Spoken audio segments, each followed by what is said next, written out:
안녕하세요. 흥상민의 심리상담소 2018 시작하겠습니다.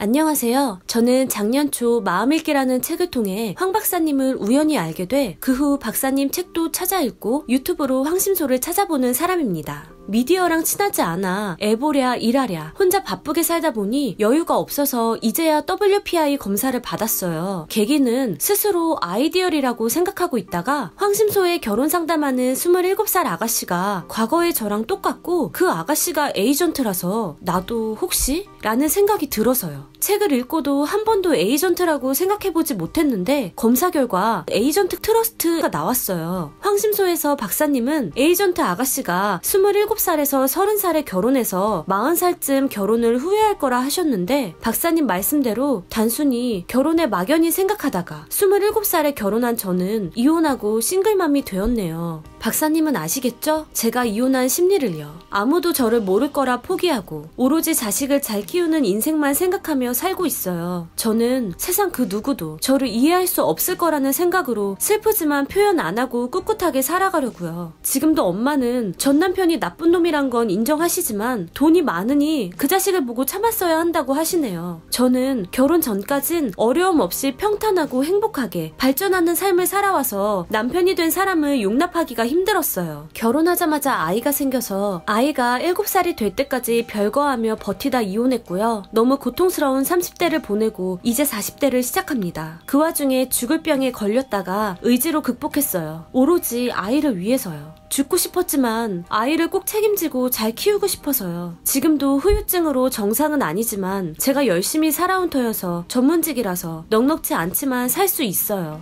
결혼 전 노력하면 보상이 온다고 생각하며 열심히 살았는데 잘못된 결혼 후 모든 게 산산조각 나고 아무 생각 없이 살다가 이혼하고 병나고 하면서 커리어도 의미가 없어졌어요. 단순히 생계형이네요. 제 인생이 결혼으로 무너지리란 생각은 못하고 안전장치로 전문직 공무원으로 결혼 전 직장을 옮긴 터라 잦은 휴직에도 일은 이어갈 수 있는데 문제는 제가 원하는 방향이 아닌 거예요. 몸도 아프고 남들은 쉽게 알 수 없는 장애가 생겨 겉으로는 멀쩡해 보이지만 체력도 약해지고 힘이 들어요. 한쪽 귀가 안 들리고 이명이 심하니 대화 속에 끼거나 사람 많은 곳을 피하게 돼요. 들리지 않거든요. 오로지 자식 걱정이 일상이네요. 애 교육이요. 몸만 건강했어도 전문직이니 제 사업을 해보고 싶었는데 공무원 연금 나올 때까지 쥐꼬리만한 월급으로 1,000원, 2,000원 쉽게 못 쓰며 절약해서 살아야 하나 생각해요. 남편이 가정에 불성실하고 바람펴서 이혼했어요. 아이 100일 때부터 별거했고 같이 산 기간이 1년 남짓이라 재산 분할할 것도 없고 7년 버티는 동안 너무 지쳐서 위자료도 따지지 않고 이혼했더니 아이한테 미안한 게 많아요.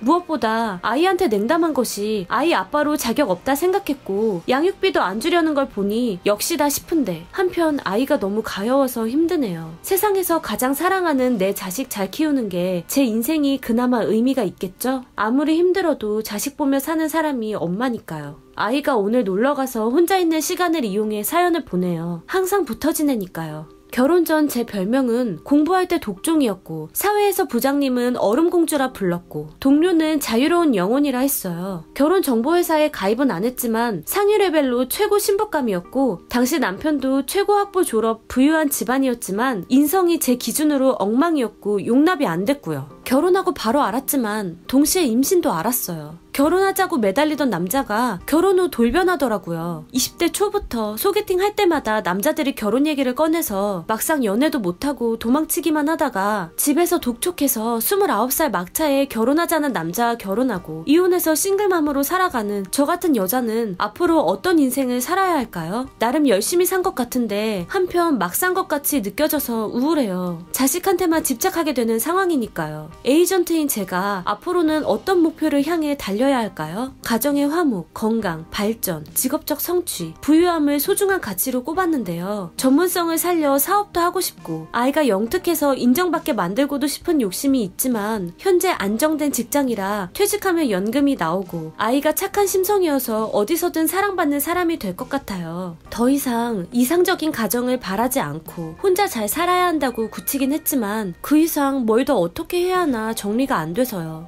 여행을 가도 차편부터 숙소 이동거리까지 따져가면서 구체적 식당까지 정해놔야 마음이 편한 저로서는 알 수 없는 인생길이 힘들어요. 그런 제가 어쩌다 10번도 안 만난 사람과 결혼하게 돼서 이렇게 됐을까요? 황 박사님 같은 분이 그 어떤 정신과 의사보다 마음을 풀어주시는 걸 보고 참 고마운 분이라는 생각을 했어요. 저도 다른 사람한테 도움을 줄 수 있는 사람이 되고 싶었는데 패기칠까봐 눈치 보고 동정의 대상이 아닌가 자존심 상해하는 현재가 되었으니 스스로가 경멸스럽기도 합니다. 하지만 자식 앞에서 부끄럽지 않은 부모가 되겠습니다. 건강하세요. 네. 참 힘든 분의 사연이네요. 그죠? 네. 근데 저는 여기 사연에서 에이전트 아가씨가 29에서 30살에 결혼해서 40세쯤 결혼을 후회할 거라고 하셨는데 이게 모든 에이전트한테 해당되는 건 아니죠? 아니죠. 근데 정확하게 본인이 에이전트인데 본인이 그 상황이 됐으니까 네. 이분도 상당히 놀랬겠죠.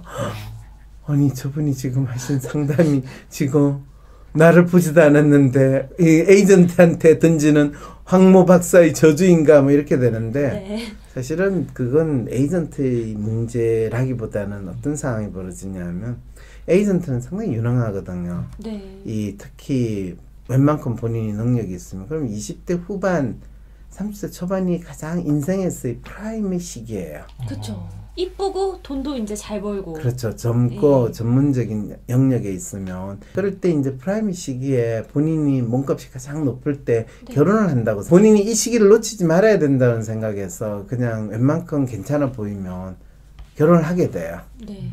그러면 그 다음부터 이 에이전트는 자기 삶의 소위 말해서 통제를 누구에 의해서 이루어진다고 생각하냐 하면 상대방? 그렇죠. 배우자에게서 자기 삶이 완성이 되고 통제감이 배우자한테 주게 되는 거예요. 배우자는 마치 에이전트는 본인이 비행사면 배우자는 비행기 조종사가 되는 이런 식의 사고를 하는 거죠. 근데 비행기 조종사가 뭐 내만 운전하냐? 다른 비행기도 또 운전하면 이분이 어떻게 돼요? 그러면 조종석에서 내쫓아야죠. 네, 그래서 헤어진 거예요. 그러면 에이전트들이 결혼 잘하려면 어떻게 해야 돼요? 일단 그 본인이 뭐 비행기나 배라고 생각하지 말고 본인이 결혼하는 그 인간을 내가 조정한다라는 그 마음으로 결혼해야죠. 결혼이라는 건 나에게 있어의 또 다른 프로젝트다. 프로젝트의 1차 과제는 나와 같이 결혼 생활을 하는 사람을 내가 꽉 잡고 살아야 된다. 이렇게 생각하는 거죠. 그 생각 하나만 있어도 또 결혼 생활이 완전 달라질 수도 있을 것 같아요. 아마 끊임없는 전투의 연속이 되겠죠. 그건 무엇을 의미하나요? 아니 서로 헤게모니 쟁탈전이 벌어진다는 거지. 본인이 결혼을 안 했으니까 지금 이 상담이 얼마나 무시무시한 상담이라는 걸 모르는 거죠. 제가 만약에 아무리 직업이 있다고 해도 이어서 듣기를 원하시는 분들은 개인 심리 채널 황심소를 구독해 주시기 바랍니다. 편집의 연정아였습니다.